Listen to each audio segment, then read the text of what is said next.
There was an old man who lived alone in the middle of the forest. He had 3 loyal hunting dogs to keep him company in the long, lonely nights. Nobody knew his real name, but most folks just called him Smitty. He loved hunting, fishing, and the great outdoors. Years ago, Smitty had quit his job, packed his belongings, and moved out to a nice little cabin he had built himself way back in the woods. It wasn't very big, but it was enough for him. The cabin had only 2 rooms. One he used as a bedroom, and the other was a kitchen. He'd built himself a nice big open fireplace where he would cook his food and warm his body on the chilly winter nights. He planted himself a nice little vegetable garden by the side of his house, and he would go out every day and hunt rabbits and fish. During the warm months, Smitty had no problem catching as much small game as he needed, but in the colder months, it became a little more difficult to keep his stomach full. One cold winter night, the old man went out to his storage shed to see what he could find for dinner. All he found was a small piece of fatty meat and a handful of moldy potatoes. He had to make do with what was there, so he cooked it and gobbled it down. Smitty was still a little hungry, but there wasn't much he could do about it. So despite the protests of his grumbling stomach, Smitty stoked the fire in the fireplace to keep the cabin warm and went to bed. He was just about to fall asleep when he heard something in the room. He opened his eyes and saw a shadow creeping across the wall. He slipped quietly out of bed and tiptoed into the other room, where he saw the oddest-looking creature he'd ever seen. It was short and stubby, with pointed ears and short, fat feet with long claws, and it had a long, bushy tail. There were no open doors or windows, so Smitty was confused as to how the funny-looking creature had gotten in. He quietly picked up his axe, and creeping silently over to the odd critter, he brought it down squarely over its big tail. The creature let out a screech and escaped through the big hole in the wall. The odd man was left standing there with a long, bushy tail and a bloody axe clutched in his hand. Smitty was about to throw the old tail out the door when his growling stomach reminded him of how hungry he still was. So he took that tail, cleaned it, cooked it, and ate it. It didn't taste that bad. In fact, it kind of tasted like chicken. With his stomach finally full, Smitty got back to his warm, cozy bed. Smitty had just drifted off into sleep when a strange sound awakened him. It sounded like something trying to scratch its way into the cabin. The old man knew that if he stayed really quiet, it would probably go away. So he stayed as quiet as he could, but then heard a strange, otherworldly voice hissing outside.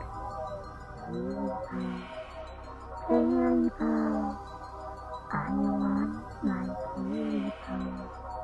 Smitty thought he was imagining things, but then he heard it again. Tailypo, Tailypo, I want my Tailypo. Smitty jumped out of bed, flung open the door, and called out to his dogs. They came running, barking and sniffing around, but they didn't find anything at all. So Smitty put the dogs back outside and went back to bed. Sleep had just eased itself into Smitty's body when he heard the voice again. This time, the scratching sounded like it was at the window. Whatever it was, it really wanted to get in. But the scratching seemed to be on the 2 walls at one time. Smitty called out, Hey, who's at my door? Go on, get away from here. Then he heard the strange voice again, only this time a little louder. Tailypo, Tailypo, where is my Tailypo? Old Smitty, who wasn't one to frighten easily, was getting a little shaky. This was getting really weird. So he eased to the window and called, I know, you know, Comtico Calico, come over here and see what is scratching at my house. The 3 dogs bounded up the porch and they sniffed around and barked and sniffed, but they never found anything at all. Smitty decided to stay up the rest of the night to protect himself, his dogs, and his cabin. So he pulled a chair next to the fireplace, grabbed a blanket from the bed, and settled in for the rest of the wind-chilled, wintry night. Sleep soon overtook him, and once again he dozed off. It was almost dawn when Smitty awoke with a start.